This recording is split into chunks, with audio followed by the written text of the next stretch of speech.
Let me ask you something uncomfortable.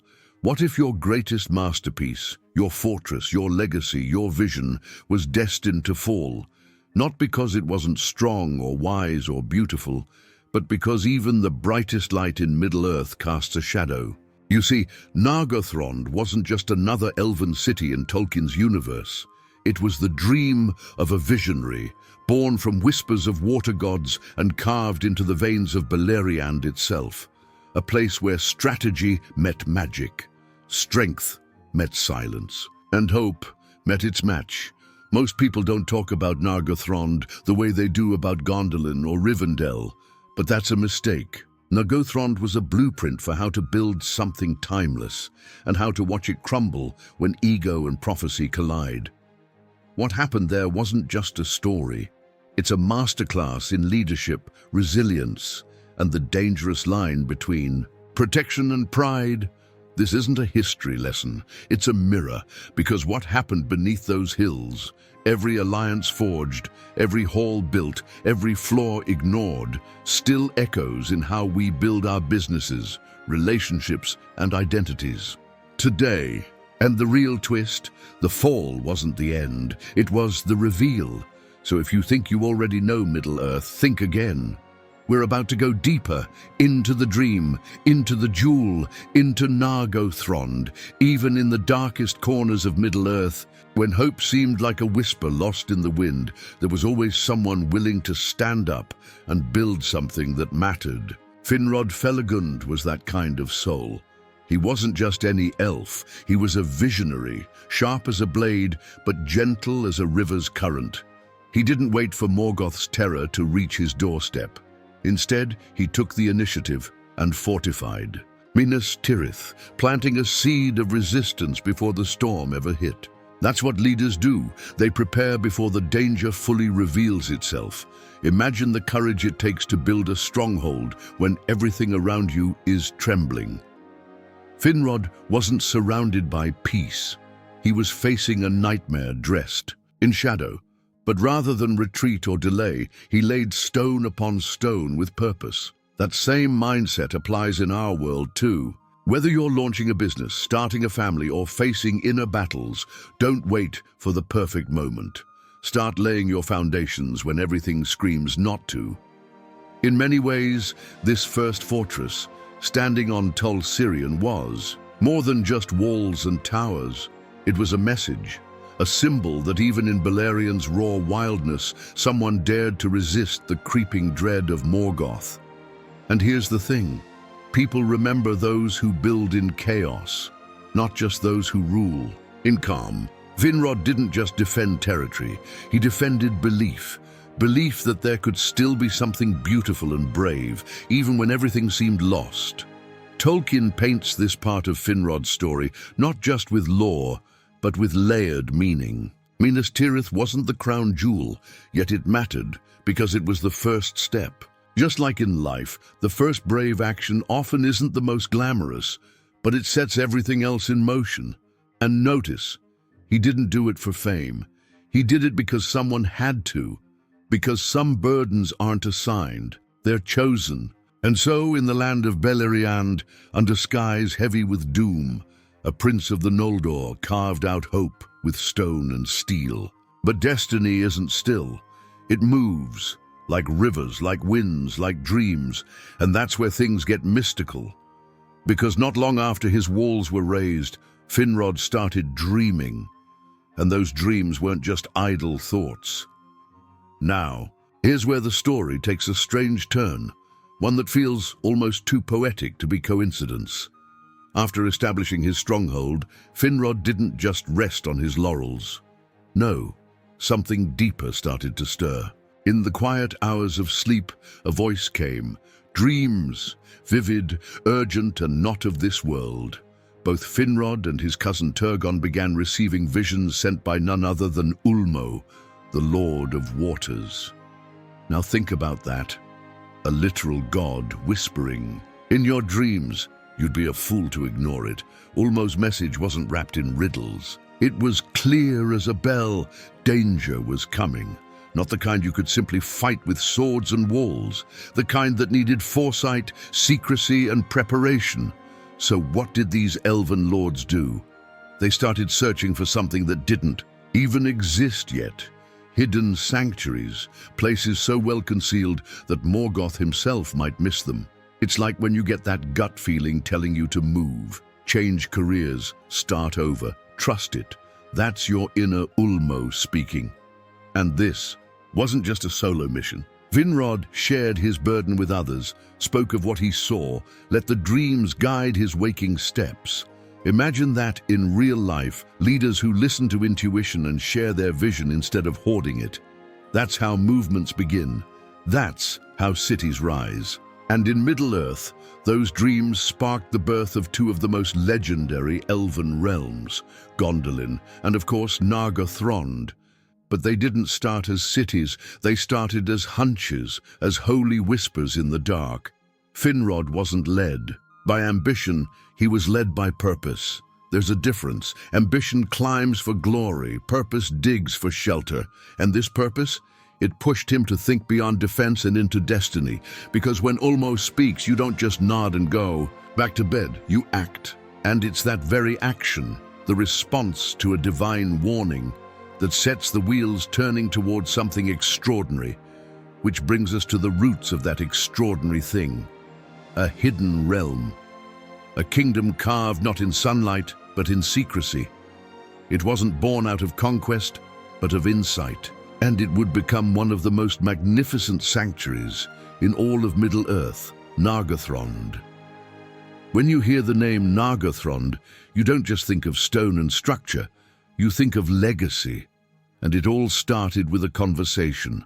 Finrod, curious and purposeful, spoke with Thingol and learned of ancient caves far to the west of Beleriand. Not just any caves, these were the bones of the earth, winding deep beneath the hills, waiting to be reborn. Finrod saw not a hiding place, but a future, a place where dreams could breathe, where elven kind could thrive beyond Morgoth's reach. But he didn't do it alone. That's something folks often forget. True visionaries collaborate. To shape Nargothrond, Finrod called upon the dwarves from the Blue Mountains, craftsmen who knew how to tame the dark beneath the world. And for a brief time, he even worked with the petty dwarves, an older, exiled kind, hidden and bitter. They knew those caves like the lines of their hands. But as Tolkien often teaches us, betrayal always lurks near brilliance. Greed and mistrust crept in, and soon the petty dwarves were driven out. Still, the spark had caught.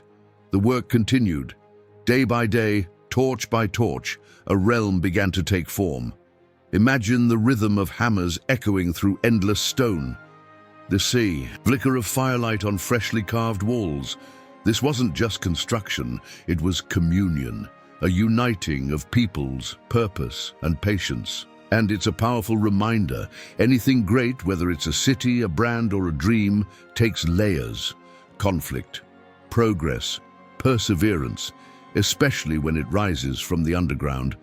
And here's a lesson hidden in plain sight. Sometimes, your greatest creations grow in secret, quietly, away from the noise. Nargothrond wasn't broadcast across Middle-earth, it was whispered into being, just like the best projects you'll ever build. They won't always get applause right away. But give them time, give them heart, and they'll become impossible to ignore. Because what's built with soul lasts longer than what's built for show. So as Nargothrond emerged from the roots of Beleriand, cloaked in silence but pulsing, with purpose, another gift came to Finrod, one that would mark him forever. Not just a title or a throne, but a symbol of his bond with the dwarves. A masterpiece forged in the deep. Deep in the heart of Middle-earth, in those torch-lit chambers of rising stone, something beautiful happened. Not a battle, not a coronation, but a collaboration. The dwarves, those masters of hammer and fire, created a piece of art for Finrod that went beyond aesthetics.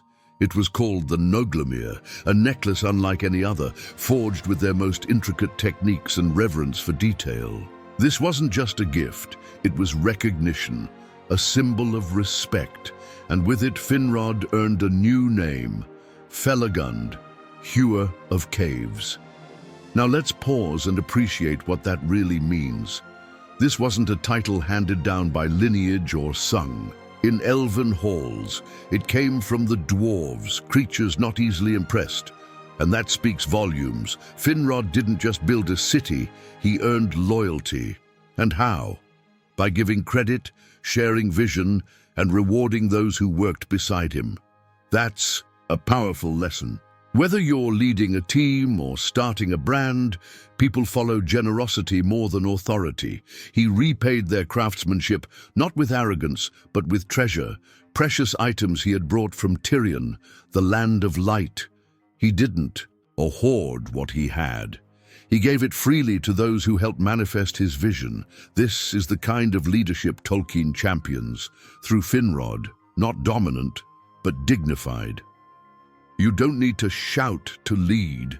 You just need to recognize the brilliance around you and give it the space to shine. And let's not ignore how rare this dynamic was. Elves and dwarves weren't exactly best friends in Middle-earth, but in Nargothrond, there was a moment, brief but bright, where collaboration overruled conflict, where legacy wasn't about bloodline, but about craftsmanship. And just like that, Finrod became a symbol of unity. In a world fractured by pride and war, he carved something different, a bond. That artistry echoed through the tunnels and halls of Nargothrond. But it wasn't just jewelry or architecture, it was the culture being shaped. A kingdom that honored both beauty and strength, both wisdom and humility. And as those roots took hold, so did the blueprints for something even greater, a design so bold, so brilliantly executed, it could rival the legendary dwarven cities themselves. If you could walk through the halls of Nargothrond, you'd feel it instantly, that sense of intention, of quiet mastery. This wasn't a haphazard network of tunnels. No, this was a masterpiece carved with clarity and purpose. Inspired by the dwarven strongholds they had studied, the elves built Nargothrond as more than a refuge. It was a sanctuary of strategy. Every hall, every stair, every armory was placed not just for beauty, but for advantage. That's what happens when vision meets execution. Everything just clicks. There were 3 great halls, each with its own pulse, connected by hidden paths and spiraling corridors that felt like veins running through the mountain. These were places where elven lore was preserved, where warriors gathered, where songs echoed like prayers in the dark. Tolkien doesn't write about this as mere architecture. He writes about it like memory, carved into stone. And if you've ever been in a space designed with intention, a library, a cathedral, a studio, you know that feeling. It breathes with purpose. Outside, the land of Talath Durnan offered more than just beauty. It was the elves' eyes. The guarded plain, as it came to be known, was a natural outpost. From its heights, they could see who approached from miles away. Just like in modern strategy, where data and surveillance are key, Nargothrond's strength lay not just in its defenses, but in its foresight. If you can spot the threat before it reaches your gates, you've already won half the battle. Even the armories were crafted with elegance and efficiency. Swords weren't just hung, they were honored. Armor wasn't stacked, it was arranged like art. And this tells you something. The elves of Nargothrond didn't just prepare for war. They prepared for legacy. They built to last, to endure. Just like when you invest in systems, in structure, in the little things that don't make headlines, but hold everything together when the storm comes. And so, as the halls of Nargothrond glowed softly beneath the surface of Beleriand, its spirit began to stretch outward. Not just in stone, but in strategy. Finrod wasn't content with hiding. He understood something crucial, that survival, in Middle-earth or anywhere else, isn't just about walls. It's about reach, and that's where the rivers came in. That's where the ships began to sail. You see, Finrod wasn't just building a city, he was building influence. And influence, in Tolkien's world or ours, flows like water. That's why Nargothrond's reach extended far beyond its hidden gates. Nestled between the rivers Narog and Sirion, Finrod's domain quietly spanned a strategic chunk of Beleriand. Those waterways weren't just natural beauty, they were lifelines. Silent trade routes, pathways for alliances, and invisible arteries pumping life into his kingdom. It was a masterstroke, really. He didn't need to control everything, just enough to matter everywhere. And this is where the sea comes into play. Finrod wasn't isolated. He allied with the Falathrim, the coastal elves led by Círdan, who ruled the western shores. These were seafolk, builders of ships and keepers of harbors. And in forging ties with them, Finrod gained something most kingdoms lacked: naval intelligence and movement. If you're thinking in modern terms, this is like forming a tech partnership to extend your market reach. You protect the core, but you connect to the edges. Ships began to carry messages, goods, even warriors, quietly, swiftly, between hidden ports. Nargothrond's strength wasn't brute force. It was positioning. Its impact flowed like the tide, unseen at first, but unstoppable when it surged. That's the art of subtle power. You don't always need to be loud to be lethal. You just need to be smart, connected, and ready. And the alliances didn't stop there. Finrod understood that no fortress survives on pride alone. He worked quietly, weaving relationships across regions, not in pompous declarations, but in shared values, mutual defense, respect. Think about it. In a world fractured by ambition and greed, Finrod chose diplomacy. In a digital age, that's your social capital. It's how you make your business, or your beliefs, resilient and scalable. But even with strongholds, ships, and allies at his side, Finrod knew geography could be a greater protector than any sword. The next layer of Nargothrond's power wasn't forged or negotiated. It was gifted by the land itself. Rivers, forests, and enchanted regions that blurred the line between map and magic. Some places defend themselves. That's the truth about Nargothrond's surroundings. Finrod didn't just stumble into a lucky patch of land. He chose it with intent. Look at any map of Beleriand, and you'll see how clever the placement was. Dense forests cloaked its approach, rivers coiled like living walls, and the terrain itself discouraged the careless or the curious. You didn't just find Nargothrond, you had to deserve it. It's the same with great ideas. The best ones are often hidden behind layers that only the patient and purposeful can reach. Now, beyond the practical defenses of stone and stream, there was something else. Enchantment. The region of Ailenuil nearby, called the Land of the Twilight Meres, was laced with an otherworldly quiet, a kind of dreamlike protection that words can't quite pin down. Tolkien loved layering mystery over reality, and this is a perfect example. You couldn't march an army through those lands without feeling something shift in your spirit. It's like walking into an old cathedral or stepping into nature after a storm. Something inside you just hushes. These weren't just defenses, they were filters. Only those with clarity and purpose could pass. And that's an overlooked principle in both leadership and life. Sometimes your best shield is invisibility. Not cowardice, not hiding, discernment. In business too, filtering out the noise, wrong clients, bad partners, shallow trends, can be the very thing that preserves your essence. Nargothrond thrived not because it shouted, but because it knew when to stay silent. Even wildlife played its part. The lands around the city were alive with stories. Beasts roamed that seemed half myth, and the trees whispered more than just wind. It wasn't superstition, it was soul. When a place is built with vision, nature leans in. And when your work aligns with deeper forces, call it flow, call it magic, everything begins to work in harmony. That's the kind of power no enemy can touch. But even paradise isn't immune to tragedy. For all its brilliance, for all its caution, Nargothrond would one day fall. Not by siege alone, but by betrayal, by pride, by the very human and elven. Her flaws it tried so hard to outpace. And that fall, oh, it wasn't quiet.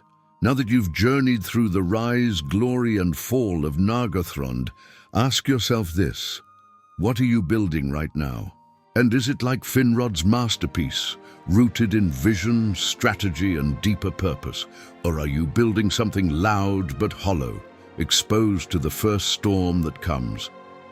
Because here's the truth: even in Middle-earth, or in the chaos of our modern world, those who blend wisdom with courage, intuition with action, and resilience with humility, they're the ones who build something that lasts. And yet, even they must face the hard truth. Legacy is not about avoiding the fall. It's about what you stand for when it comes. So take these insights with you. Whether you're leading a company, dreaming up a project, or just trying to figure out where you belong in this wide world, ask yourself, where is your Nargothrond? And what will you do to protect it, honor it, and learn from it? If this story made you think, good. There's more where that came from. Subscribe to the channel, turn on the notifications, and join us as we uncover the untold truths, the forgotten wisdom, and the stories within the stories across Tolkien's world and beyond.